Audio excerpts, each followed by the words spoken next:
Lectio Divina. Lectio Divina.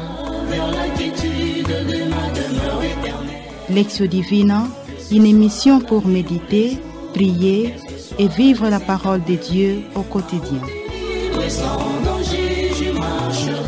Lectio Divina. Lectio Divina. Le se flétrira, la fleur se fanera, mais la parole de Dieu jamais ne passera.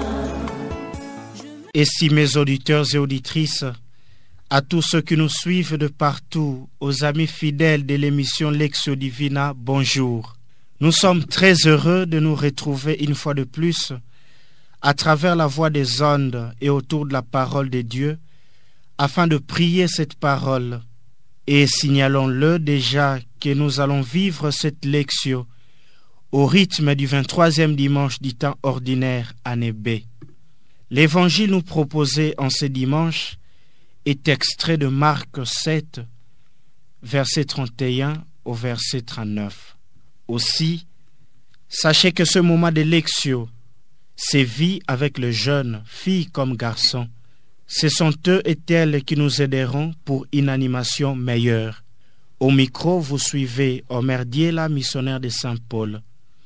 Qu'il plaise également aux autres jeunes qui sont avec moi ici au studio de nous dire leur nom en guise de présentation. Au micro, c'est Stéphanie Fébi, postulante de filles de Saint-Paul. Hervé Ngoy, missionnaire de Saint-Paul.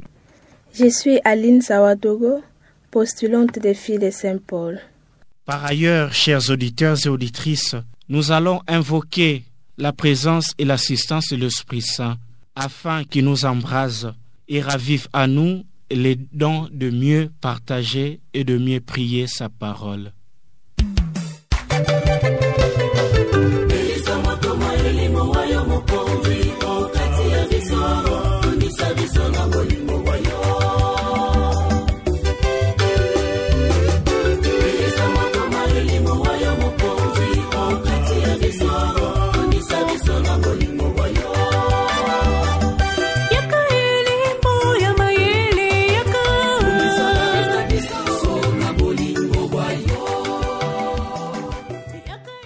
Aimables jeunes et chers auditeurs, comme nous l'avons dit au début de notre émission, de cœur avec l'Église universelle, nous célébrons le 23e dimanche du temps ordinaire année B. Dans l'Évangile, Jésus guérit un sourd-muet dans un territoire païen. Dans cette guérison, nous remarquons entre autres que Jésus reste uni à Dieu son Père. Avant de les guérir ou avant de guérir le malade, il lui lève les yeux au ciel, comme pour nous apprendre que toute guérison authentique vient de Dieu. Frères et sœurs, comme ce sourd-muet du temps de Jésus, plusieurs personnes malades aujourd'hui se sentent abandonnées et rejetées. Ces dernières ont besoin de nous, de notre présence et surtout de notre affection. Notre présence et surtout notre compassion envers elles leur serait d'un grand soutien. Toutefois, ne les faisons pas sans associer Dieu. Soyons toujours unis au Seigneur lorsque nous voulons accomplir le bien envers ceux qui souffrent. Ainsi, notre aide sera agréable et aux yeux du Seigneur et aux yeux de ceux qui souffrent. Chers auditeurs et auditrices, à présent, nous entamons la première partie de notre Lectio Divina qui est appelée Lectio, c'est-à-dire la lecture. Comme le nom l'indique, nous voulions nous disposer et nous mettre à l'écoute de la bonne nouvelle. Ainsi, demandons-nous à l'un de nos jeunes, ici au studio, de lire l'Évangile pour la première fois. Évangile de Jésus-Christ selon saint Marc. En ce temps-là, Jésus quitta le territoire de Tyr. Passant par Sidon, il prit la direction de la mer de Galilée et alla en plein territoire de la Décapole. Des gens lui amènent un sourd qui avait aussi de la difficulté à parler, et suppliant Jésus de poser la main sur lui. Jésus l'emmena à l'écart, loin de la foule, lui mit les doigts dans les oreilles, et avec sa salive, lui toucha la langue. Puis, les yeux levés au ciel, il soupira et lui dit « Ephata », c'est-à-dire « Ouvre-toi ». Ses oreilles s'ouvrirent, sa langue se délia, et il parlait correctement. Alors Jésus leur ordonna de n'en rien dire à personne. Mais plus il leur donnait cet ordre, plus ceux-ci le proclamaient. Extrêmement frappé, il disait: Il a bien fait toutes choses. Il fait entendre les sourds et parler les muets. Acclamons la parole de Dieu. Louange à toi, Seigneur Jésus. Chers amis de la Lectio Divina, gardons une attitude silencieuse pendant un bref moment pour méditer la parole de Dieu que nous venons d'écouter. Et à la régie, nous demandons de l'aide à travers une douce musique qui puisse faciliter une bonne intériorisation de l'Évangile.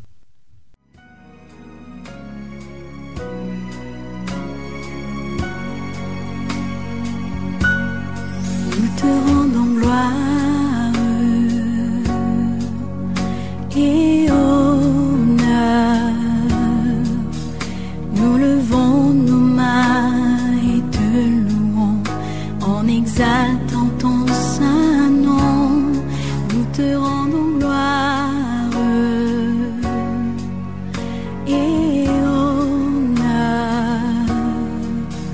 Nous levons nos mains et te louons en exaltant ton saint nom, car tu es grand, Seigneur, tu fais des miracles, nul est comparable à toi, nul est comparable à toi, car tu es grand, Seigneur, tu fais des miracles, nul n'est comparable à toi. Nul n'est comparable à toi. Nous te rendons gloire. À l'instant, nous demandons à chaque participant de lire le passage de l'Évangile qui le touche le plus et à partir duquel s'orientera son partage ainsi que sa prière tout au long de notre méditation. Ma méditation de ce dimanche est éclairée par cette phrase. Ses oreilles s'ouvrirent, aussitôt sa langue se délia et il parlait correctement. Il a bien fait toutes choses, il fait entendre les sourds et parler les muets. Marc 7, 37. Jésus leur recommanda de n'en parler à personne. Telle est la phrase qui m'a touchée dans cet évangile. Chers jeunes, chers auditeurs et auditrices, ce retour nous conduit immédiatement dans la deuxième partie de notre Lectio Divina. À présent, suivons attentivement le partage de nos jeunes. À travers cet extrait de l'évangile de ces jours, je suis marqué par la puissance et la visée universelle de Jésus. Lui étant maître en mission, se retrouve dans une région païenne et à peine arrivé, il ouvre la porte de guérison à un peuple païen. Alors Jésus, pour montrer sa divine puissance, sa relation et sa communion avec Dieu, va opérer un miracle. Il entreprend ainsi de refaire la création de Dieu son Père en guérissant les sourds muets, l'homme considéré sans importance dans la société. Et pourtant, aussitôt il va retrouver sa beauté, sa splendeur originelle.